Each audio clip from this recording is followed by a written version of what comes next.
welcome back to The Whisper Knows. This is the place where stories don't scream, they whisper. Tonight's question is simple, and once you hear it, you won't be able to unhear it. What if it's true that the photos on your phone change overnight? Not edited, not corrupted, changed, like someone reached through the glass while you slept and rearranged your past with 2 fingers and a smile. If you're watching this at 3 a.m., here's a test. Don't look at your front door. Don't check the window. Just think about the last photo you took. The last moment you trapped inside a rectangle and told yourself, this happened. Because the scariest part isn't that the photo could change. It's that you might not notice when it does. My name is Noah Kerr, and I never believed any of this. I'm not spiritual. I'm not paranoid. I'm the kind of person who backs up his files, uses 2-factor authentication, and laughs at those chain messages that claim your camera is watching you back. I also used to work nights, not as a cop or a guard, nothing dramatic. I was the overnight editor for a small local news site, the kind that survives on the weather alerts and car wrecks and stories that fade by morning. Most nights were quiet. A little caffeine, a little blue light, and the soft comfort of knowing the world is asleep while you're still awake. That comfort died the night my phone did something impossible. It started with a notification at 2:47 a.m. Not a message, not an email, a photo being saved. I hadn't taken a picture. I hadn't even opened the camera. My phone was face down on the desk beside my keyboard. Screen dark, silent. But there it was, an automatic memory highlight from my gallery. New photo added. I picked it up, expecting the usual glitch. Maybe an app, maybe a delayed download. Instead, I saw a picture of my apartment hallway. Not from my security camera, not from my peephole, from inside my phone. The angle was wrong, too low, like the photo had been taken from knee height. The lights in the hall were off, but the image was clear enough to see the carpet, the baseboards, and my front door at the end, shut tight, and in the center of the frame, just a few feet from my door, there was a shape, a blur of pale gray, like someone standing too still for too long. I zoomed in, the blur sharpened, and I recognized my own face, smiling, eyes wide, as if the camera had caught me in the act of doing something I didn't remember. I checked the timestamp, 3:03 a.m., but it was only 2:47, so I did the only reasonable thing. I opened my camera roll to prove it wasn't real. That's when I noticed the other photos, the ones I knew were mine. They weren't the same anymore. I scrolled backward through my camera roll, with my thumb hovering like it might burn. At first, everything looked normal. Food, screenshots, a blurry sunset I'd taken from a moving bus. Then I hit the folder I used the most. Favorites, the photos I'd marked because they mattered. The first one was of my mother.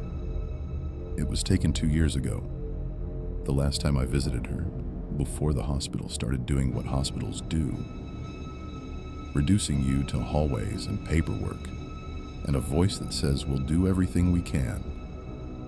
In my memory, the photo was simple. Mom on the porch swing, one hand shielding her eyes from the afternoon sun, smiling like she was trying to pretend the future wasn't coming. On my phone, she was still on the porch swing, but the light was wrong. The shadows angled upward, like the sun was beneath the porch floor.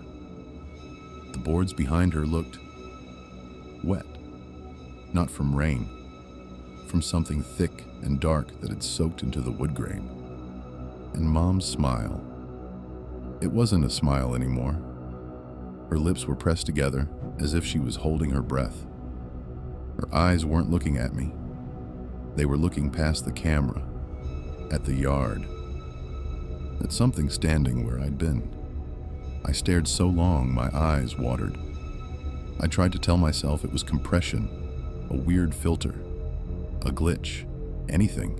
Then I swiped to the next favorite, a photo of my best friend, Lila, at a bar on New Year's. In my memory, she was mid-laugh, cheeks pink, confetti stuck to her hair. On the screen, she was still laughing, but there was a hand on her shoulder. Not mine, not anyone's. A hand that didn't match any body in the photo. Too long, too thin, fingers bent at the wrong angles like joints were missing. Its skin looked waxy and pale, and it rested on her like it owned her. I sat up straighter, cold crawling under my ribs. I zoomed in until the pixels broke apart.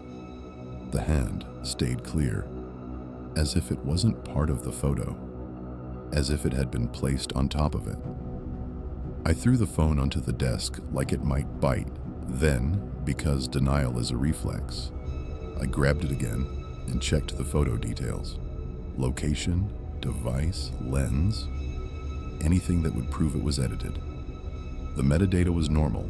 The file name was normal. The only thing that wasn't normal was a new line I'd never seen before. Revised, 0303. I didn't know my phone could revise a photo. And when I looked back at the hallway picture, the one that shouldn't exist, my stomach turned. Because the pale blur had moved closer to the door, and the smile on my face was wider. By 3:10 a.m., I was doing every tech ritual I'd ever laughed at. Airplane mode, restart, clear cache, toggle iCloud, toggle it back. I even checked my router logs like a man hunting a ghost with a spreadsheet. Nothing. No unknown device. No weird login. No suspicious app permissions. The photos were still wrong. And the hallway picture, my hallway, kept feeling like it was breathing. Like if I stared long enough, the grain in the carpet would ripple, and that pale shape would step out of the screen. I told myself I needed a control test. Something undeniable.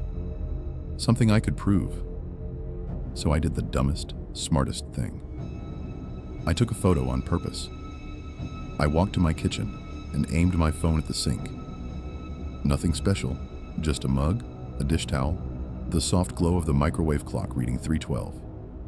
I held the phone steady, snapped the picture, and stared at it. Normal. I opened it, zoomed in, inspected the corners. Normal. Then I did it again. Same angle, same lighting. Normal. For a moment, relief loosened my throat.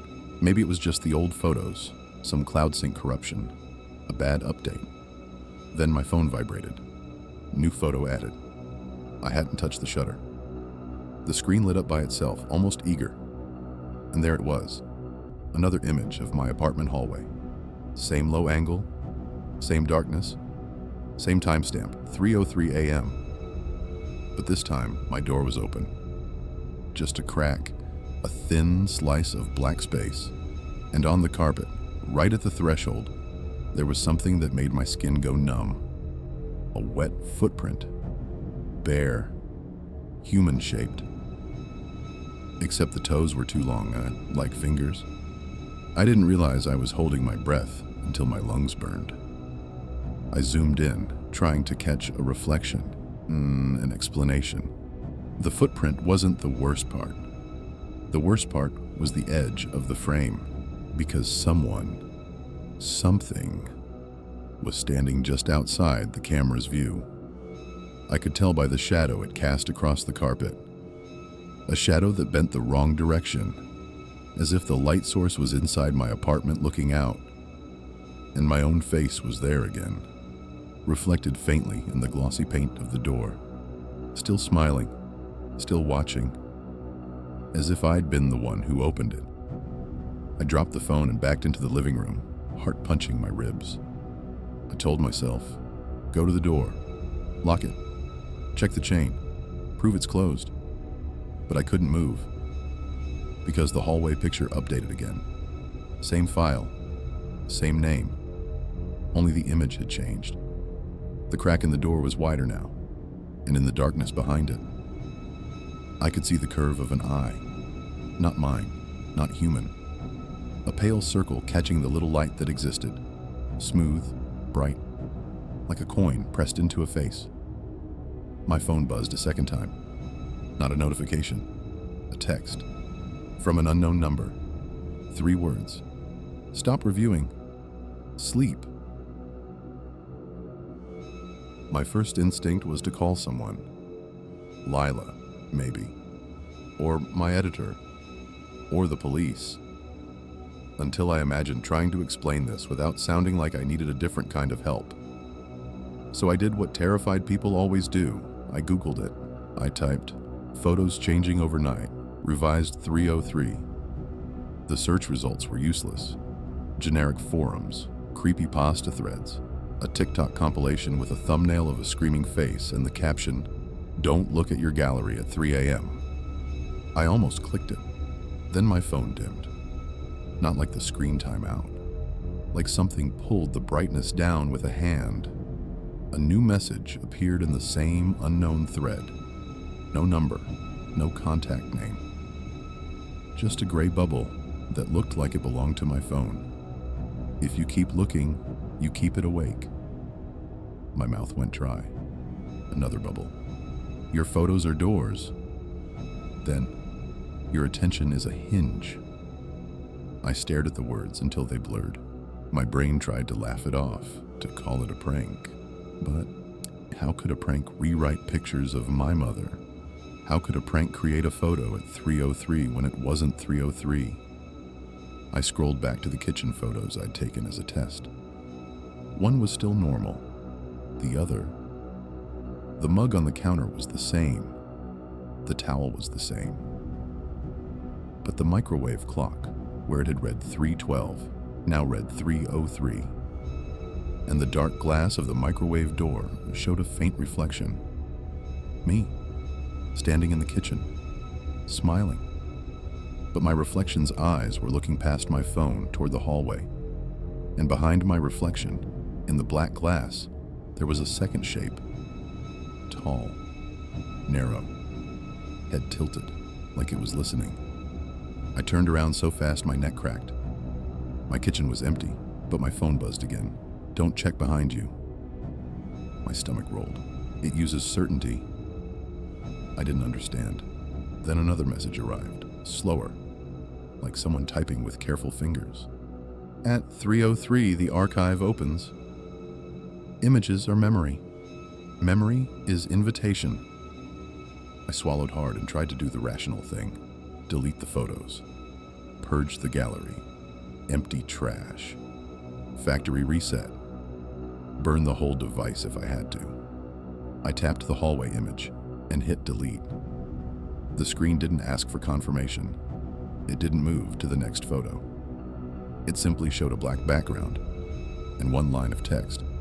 Centered, plain, calm. Deletion is revision. My thumb went cold. The gallery refreshed.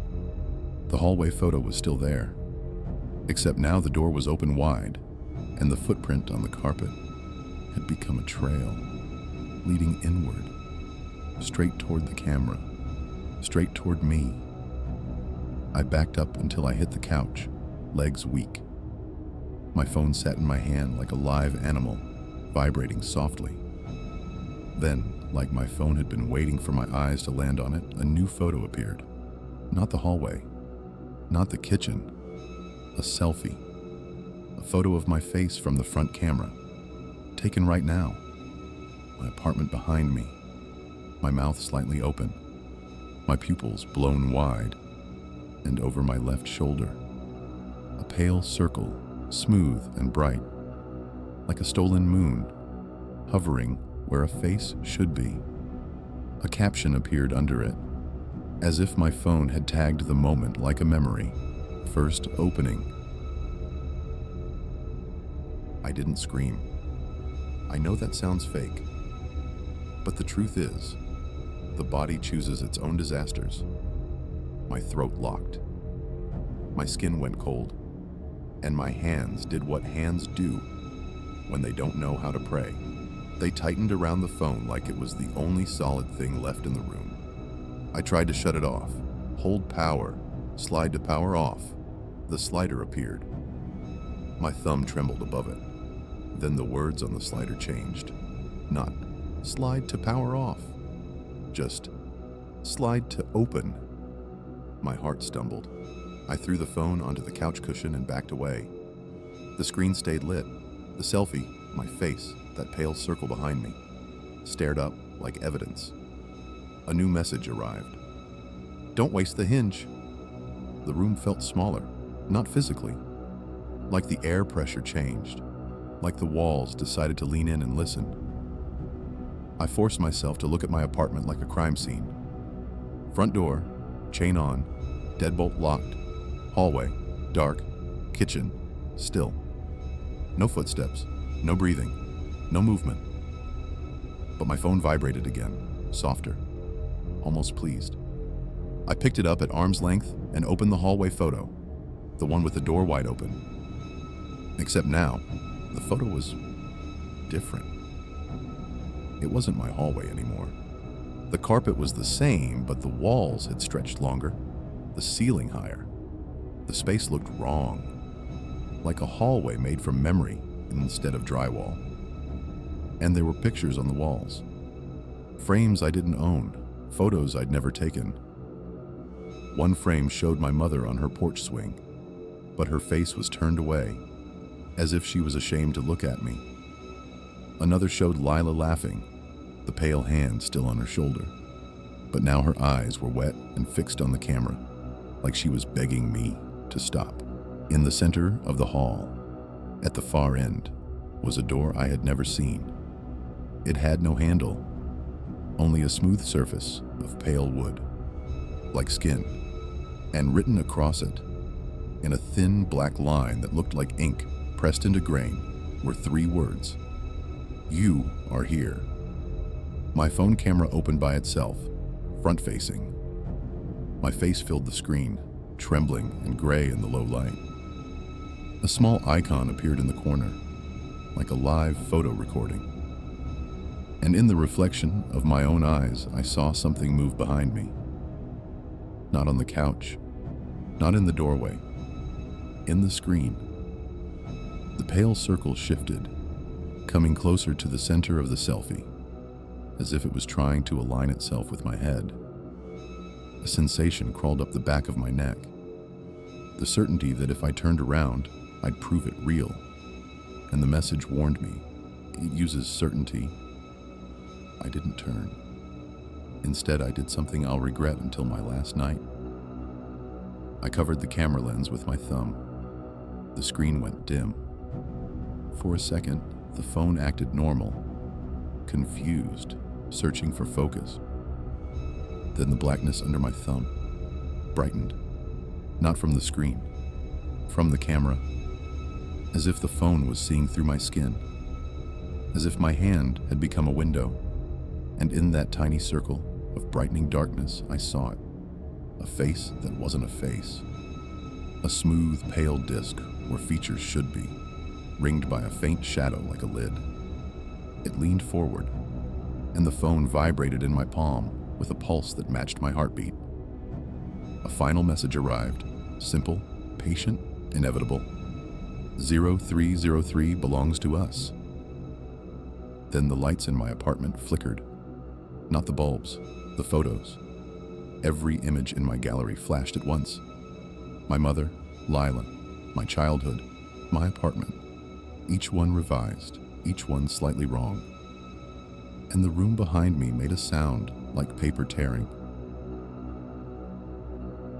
The sound didn't come from the hallway.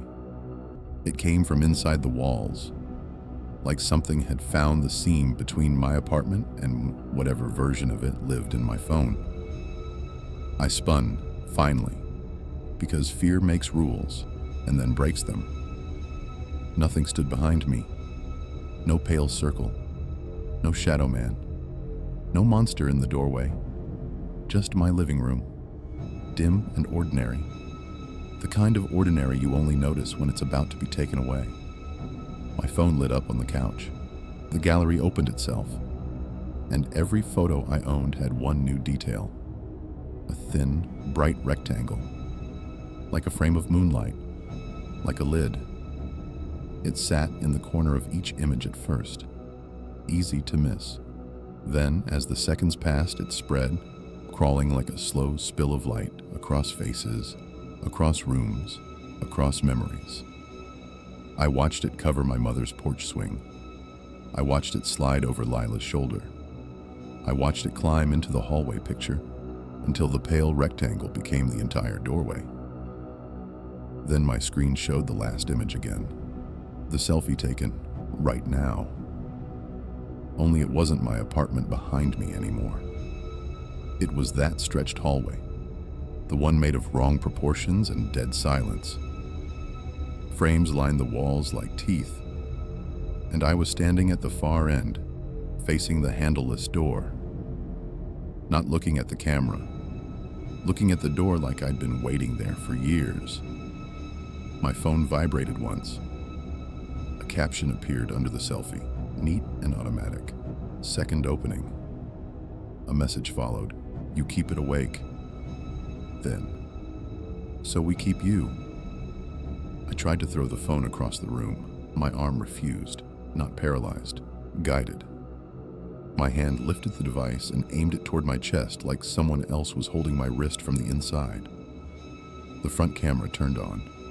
The screen showed my face, too close, eyes wide and glassy. And behind my eyes, reflected where no reflection should be, there was that pale circle again. Closer now, centered. As if it had finally found the right alignment, my phone buzzed with a final instruction. Hold still. I don't remember the next minute. I remember fragments. A cold pressure over my eyelids, like a fingertip pressing a contact lens into place. The sensation of a latch clicking shut somewhere deep in my skull. And a whisper, so quiet it felt like my own thought. Lid secured. When I woke up, it was morning, sunlight, birds, normal life, pretending it hadn't almost ended. My phone sat on the table where I always left it. The gallery looked normal.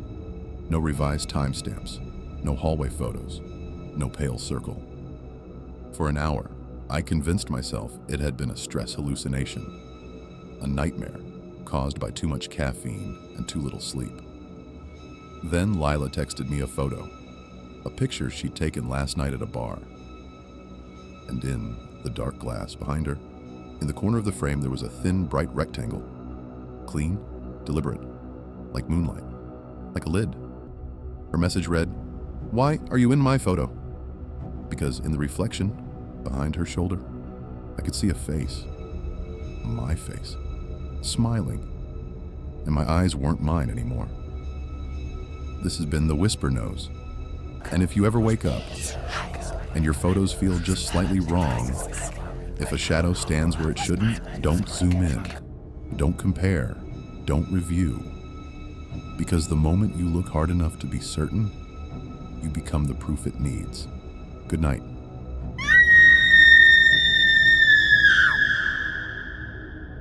Subscribe if you dare to listen.